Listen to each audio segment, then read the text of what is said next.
Welcome back to Box Office Maniacs, and here we are on episode 9 of The Mist.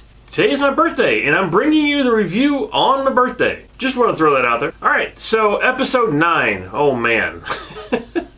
So last week, I left you with the old woman burning everybody up in the church and escaping down into the sewers to head towards the mall, which I didn't know where she was going, but somebody left that in the comments that apparently she's going to the mall with 2 other people and the cop. This week's episode starts with the writer, the owl guy, the writer, and, you know, he was left unconscious in the house, knocked out by Psycho Kid.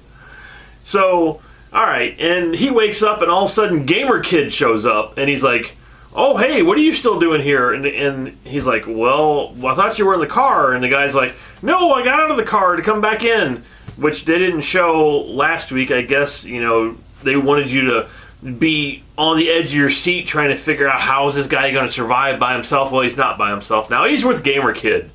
Gamer Kid came to the rescue. So they decide they're going to house hop, and they're going to run outside and run down every 4 houses and then run into the house and stay there for a few minutes, jump back out, run down a couple houses, and stay there for a few more minutes. Which I guess, you know, it seems like an okay idea unless you get up to a house that the door's locked. Then I don't know how you're going to get inside the house. But that didn't happen. So you got those people house swapping, going from house to house to house. And meanwhile, we still have the crazy old woman, the cop, and the 2 people that survived the church burning walking through these crazy sewers. Now, my question is this. If these sewers existed and all these people are sitting around in the church, why didn't somebody think about this before? Why didn't this come up in conversation? Oh, hey, you know, maybe there's a way out of here. Let's see if we can figure out a way to get out of this church. Nobody ever came up with that idea. I mean, these are too much of a coincidence is what's going on here, and that equals bad writing. Bad show, bad writing, bad acting. Because it's like, well, how are we going to get these people out of church? Sewer system. Didn't we not mention that before? No, it doesn't matter.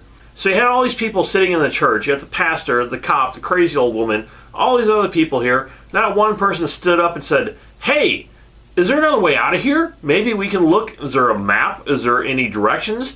Is there any way to find out another exit out of here? No, let's get naked, go out into the mist, and then let's all start following this crazy old woman, because that makes much more sense in this show. So now they're going through these sewers, and the 2 people that are following her, they're like, oh, we're not going to listen to what you say. You know, you're crazy, but, you know, we're following you anyway. And, oh my God, rats. What is rats? And one guy is like obsessed with rats because they're down the sewers. And she's like, oh yeah, you know, rats are in the sewers. I was like, okay, something's going to happen with the rats. They're mentioning the rats too many times. So what happens to these people are they end up like going up a ladder to get to another level of the sewer system, because apparently there's different levels to the sewer system here. And the guy that's afraid of rats falls off and he breaks his leg. He lands and his whole leg is just shattered, broken. And then I guess it must have been his wife, and she's like, oh, we gotta go get him and pick him up and take us with us. The old woman's like, I don't think so. We're just going to leave him down there with the rats. And, you know, what's really funny then is they show the guy with the rats, and the rats are all over him. It looks like somebody was on the outside of the screen, just, here, put a rat here, put a rat there. Let's stick a rat over here by his head, put one on his chest. There you go. Now he's covered in rats. I mean, it was just ridiculous. It was so stupid looking. He's covered in rats. It's like, you know, he's a rat magnet, apparently. So then his wife is like, well, we got to save him. And then basically the old woman says, no, we can't carry him. We can't take him with us. So then the cop pulls a knife and stabs the woman and throws her off with her husband, also to be eaten by rats, apparently. Now, again, this is just, I don't understand their reasoning behind this.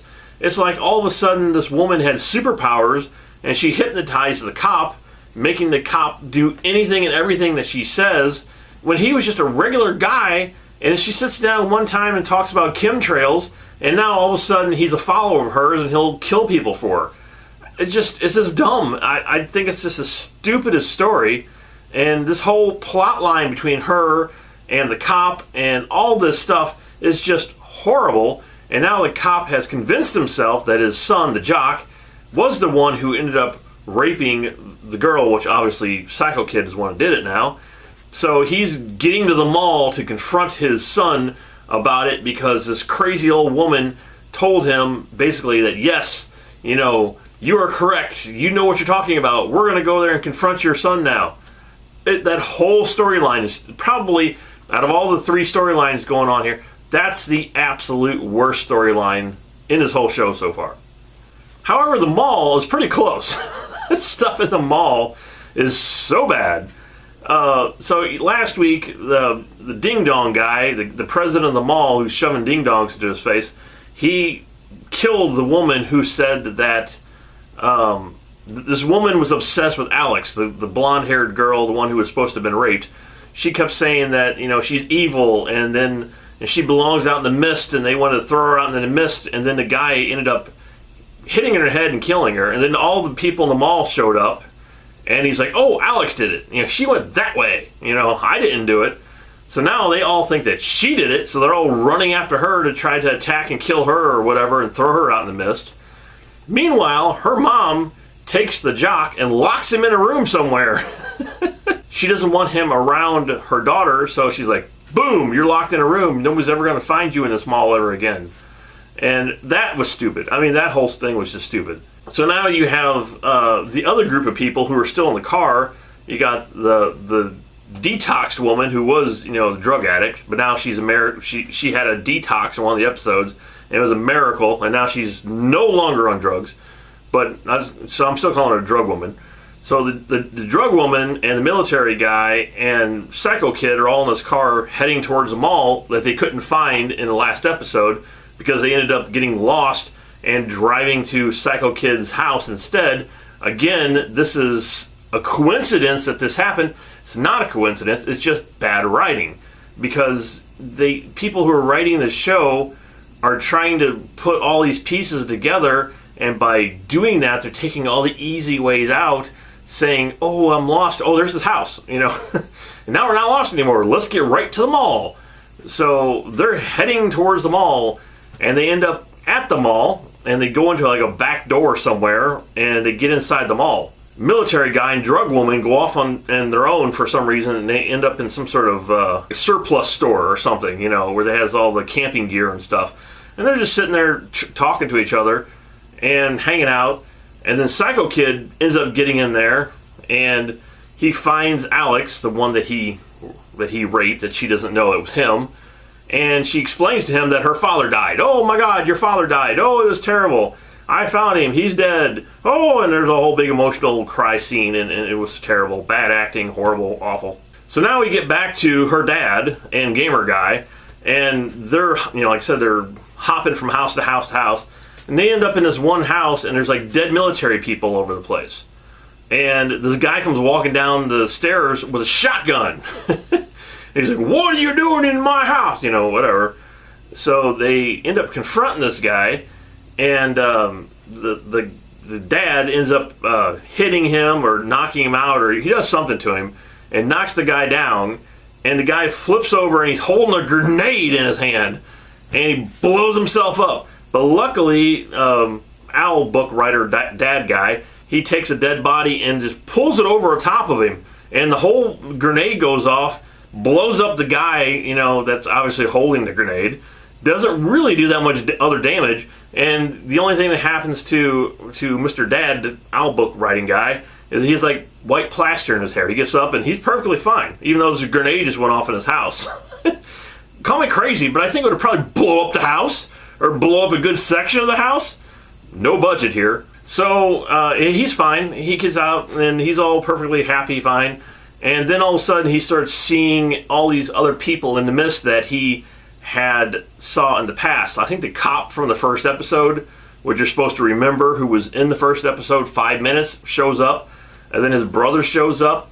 And some other people are like walking around in the mist talking to him. Oh, hey, look what you did to me. Hey, what you did to me. Oh, look, I'm dead because of you.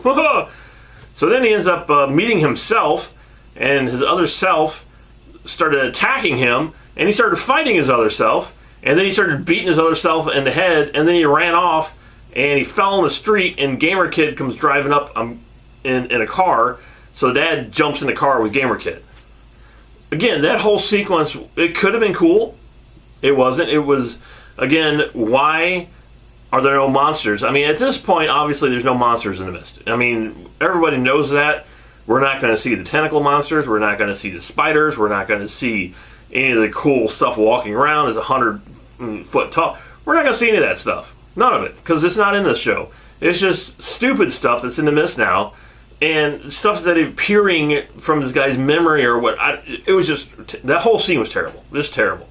And this is the second to last episode, so I was actually expecting quite a lot from this episode. I thought, okay, this is going to ramp up the, the action here, and it's going to make you really wait and can't wait until the last one. No, this did everything but that. So then now, he obviously is going to go to the mall, and the other people are already at the mall.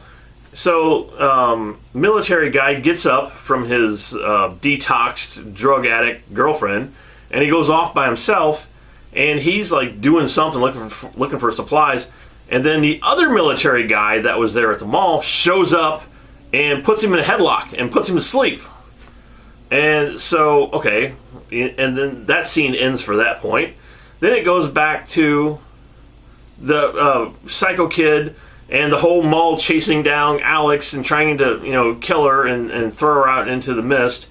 And they all find her finally, and they're going to, I guess, throw her out in the mist or kill her or whatever. And she ends up shooting, I think, the guard, or her mom shoots the guard, or I don't know. Somebody gets shot. It doesn't really matter. And so then she says, oh, well, I went ahead and locked Mr. Jock over here in his room. So they open up the room with a guy, and he looks like he's half dead. He looks like he's been starved for 6 months in the place.